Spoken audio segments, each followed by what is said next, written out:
Hi friends, आप देख रहे हैं बीइंग हेल्दी। मैं हूं आपके साथ रोहित।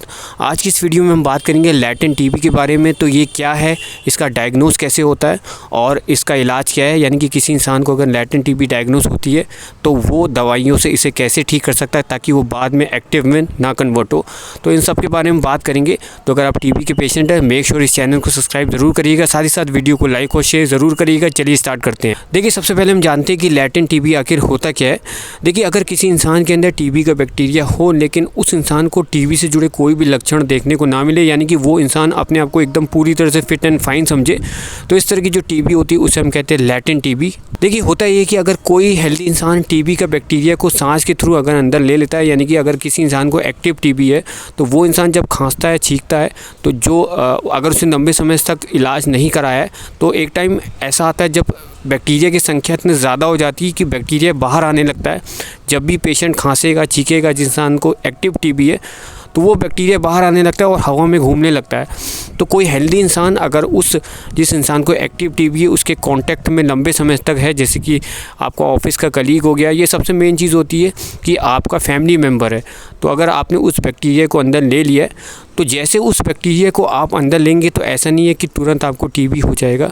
जो बैक्टीरिया है आपके सांस के थ्रू आपके लंग्स में इकट्ठा हो जाता है और एक डॉर्मेंट स्टेज में कई सालों तक रहता है। डॉर्मेंट स्टेज मतलब ये होता है कि एक स्लीपिंग मोड में रहता है और इंतज़ार करता है कि कैसे आपका इम्यून सिस्टम डाउन हो।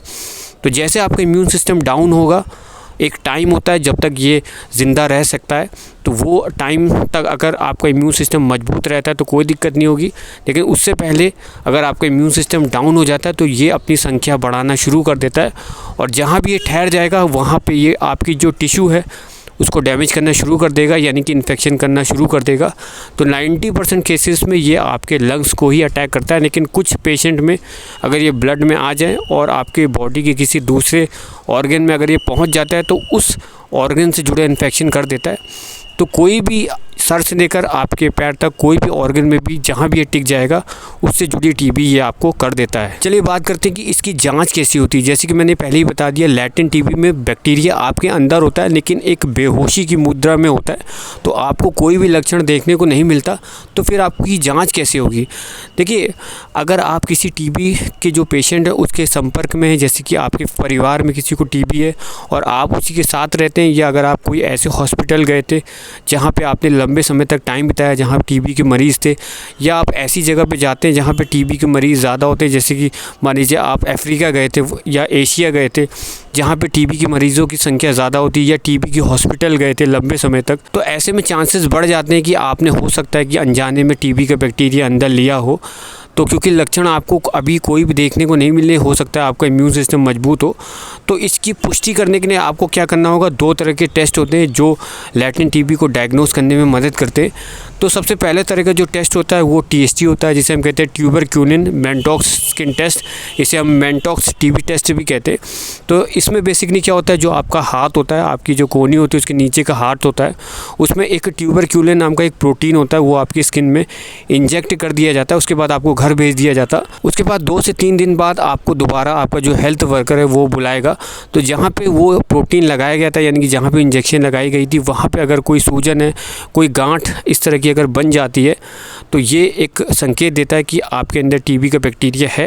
लेकिन अगर कोई गांठ नहीं, कोई सूजन अगर नहीं आती जहाँ पे इंजेक्शन लगाई गई थी, तो ये मान लिया जाता है कि आपके अंदर कोई भी टीबी का बैक्टीरिया नहीं है।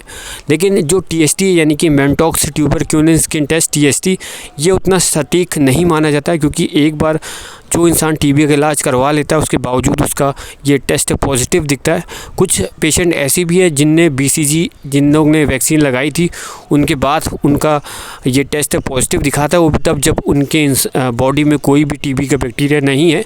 तो ट्यूबरक्यूलिन मैनटॉक्स स्किन टेस्ट उतना सटीक नहीं है, लेकिन फिर भी लोग करवाते हैं जिनको लैटेंट टीबी डायग्नोस करना होता है। इसके अलावा एक टेस्ट और भी होता है जो सबसे ज़्यादा सटीक माना जाता है लैटेंट टीबी डायग्नोस करने में। तो ये जो टेस्ट है ये है ब्लड टेस्ट। तो ये थोड़ा सा आपको ब्लड का थोड़ा सा सैंपल देना होगा और 2 से 3 दिन के अंदर आपकी रिपोर्ट आ जाती है कि आपको टीबी की बीमारी है या नहीं है, यानी कि आपके अंदर टीबी का बैक्टीरिया कहीं बेहोशी की मुद्रा में है या नहीं है, ये चीज़ आपको ब्लड टेस्ट में पता चल जाती है। चलिए बात करते हैं इसका इलाज क्या है। देखिए, अगर आपके अंदर टीबी का बैक्टीरिया है, यानी कि लैटेंट टीबी का जो टेस्ट है वो अगर आपका पॉजिटिव आ गया है, तो भले आपको आज की डेट पे कोई भी लक्षण महसूस नहीं हो रहे, लेकिन इसका मतलब ये नहीं कि आप इसका इलाज नहीं कराएंगे, क्योंकि अभी वो बैक्टीरिया एकदम स्लीपिंग मोड में, एकदम डोरमेंट स्टेज में। आगे चल के इम्यून सिस्टम अगर आपका डाउन होता है तो वो एक्टिव में बदल जाएगा। उसके बाद आपको टीबी से जुड़े लक्षण देखने को मिल जाएंगे। तो बहुत ज़रूरी है कि आप इसका इलाज कराएं। जो बैक्टीरिया आपके बॉडी के अंदर टीबी का है, इसको ख़त्म किया जाए, इसको मारा जाए। तो इसमें बेसिकली 3 तरह की दवाइयाँ आपको दी जाती है, 9 महीने तक आपको खानी होती है। तो ये जो दवाइयाँ होती है वो होती है रिफाम्पिसिन, आइसोनाइज़िड और रिफाम्पेंटाइन। तो ये 3 तरह की टैबलेट आपको 9 महीने तक एक लंबा अंतराल में एक टैबलेट आपको खानी होती है। जब 9 महीने तक आप इस टैबलेट को खाएंगे तो जो बैक्टीरिया आपके अंदर है, जो इस समय सो रहा है, सोते सोते पूरी तरह से ख़त्म हो जाएगा और चांसेस आपके फिर ना के बराबर रहेंगे कि ये बैक्टीरिया आगे चल के एक्टिव में कन्वर्ट होगा। तो मैं यही कहूँगा कि अगर आप ऐसे पेशेंट के साथ रहते हैं जिसको टीबी है, या कोई ऐसी जगह गए जहाँ पे चांसेस ज़्यादा होते हैं टीबी के, तो आप एक बार अपना लैटेंट टीबी का टेस्ट ज़रूर करवाइए।